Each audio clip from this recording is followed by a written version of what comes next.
السلام عليكم ورحمة الله وبركاته. وعليكم السلام ورحمة الله وبركاته. نحمده ونصلي على رسوله الكريم أما بعد فأعوذ بالله من الشيطان الرجيم بسم الله الرحمن الرحيم اقرأ باسم ربك الذي خلق خلق الإنسان من علق وقال رسول الله صلى الله عليه وسلم من سلك طريقا يلتمس فيه علما سهل الله له به طريقا إلى الجنة وقال رسول الله صلى الله عليه وسلم من يرد الله به خيرا يفقهه في الدين أو كما قال النبي عليه الصلاة والسلام. আলহামদুলিল্লাহ, আল্লাহ পাক রব্বুল আলামিনের দরবারে লাখ কোটি শুকরিয়া যিনি আমাদেরকে ঈদুল ফিতরের লম্বা চূড়া ছুটির পরে আবারও ইলমি মারকাজুত তাহমিদ আল ইসলামী মাদ্রাসায় আসার তৌফিক দান করেছেন। এই জন্য প্রাণ করে কালিমাতুশ শুকর আদায় করি আলহামদুলিল্লাহ। মাদ্রাসায় আসতে পারা, মাদ্রাসায় পড়তে পারা, মাদ্রাসার ছাত্র হওয়া, এটা পরিপূর্ণ আল্লাহ তাআলার মেহেরবানি। আল্লাহ তাআলা যাকে ভালোবাসেন, যাকে তিনি পছন্দ করেন, যার কল্যাণ তিনি চান, যার মঙ্গল তিনি কামনা করেন, তাকে তিনি মাদ্রাসায় নিয়ে আসেন। আবারও বলি আলহামদুলিল্লাহ। মাদ্রাসায় যে কেউ পড়তে পারে না, ইচ্ছা করলেই এটা সম্ভব নয়। আল্লাহ তাআলার বিশেষ রহমত, আল্লাহ তাআলার বিশেষ দয়া, আল্লাহ তাআলার বিশেষ করুণার দরকার। আল্লাহ তাআলা যার প্রতি বিশেষ করুণা করেন, যার প্রতি বিশেষ দয়া করেন, তিনি মাদ্রাসার ছাত্র হতে পারে, তিনি মাদ্রাসায় আসতে পারে। তো যাই হোক, খুশনসিব আমাদের, আমরা মাদ্রাসার খোলার তারিখে উপস্থিত হয়ে গেছি।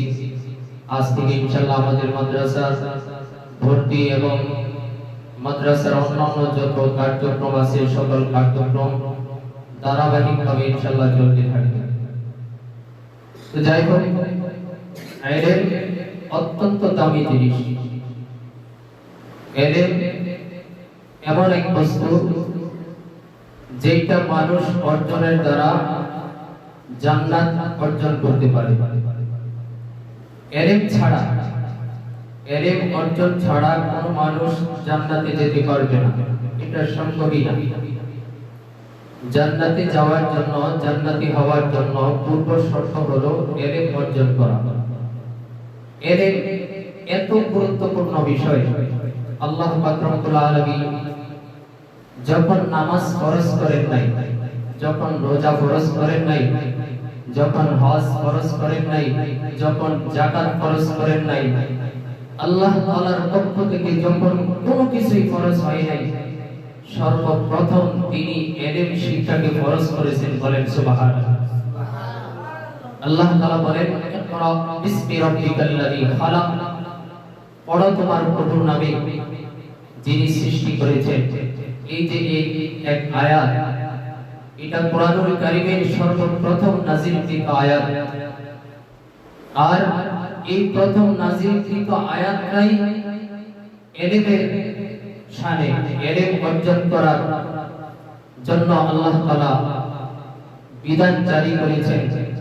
ইলম অর্জনকে আল্লাহ তাআলা এই আয়াত দ্বারা ফরজ করে দিয়েছেন। তাছাড়া হাদিস শরীফে নবী করিম সাল্লাল্লাহু আলাইহি ওয়াসাল্লাম বিষয়টাকে আরো চমৎকারভাবে উপস্থাপন করে বলেন, তালাবুল ইলমি ফরিদাতুন আলা কুল্লি মুসলিম ওয়া মুসলিমা। নবী করিম সাল্লাল্লাহু আলাইহি ওয়াসাল্লাম বলেন, ইলমে দ্বীন অর্জন করা, ইলমে দ্বীন শিক্ষা করা প্রত্যেক মুসলমান নর নারীর উপর ফরজ। তো যাই হোক, এই ফরজ অর্জন করা, ফরজ আদায় করতে পারা, এটাও রবের অন্যতম একটা মেহেরবানি।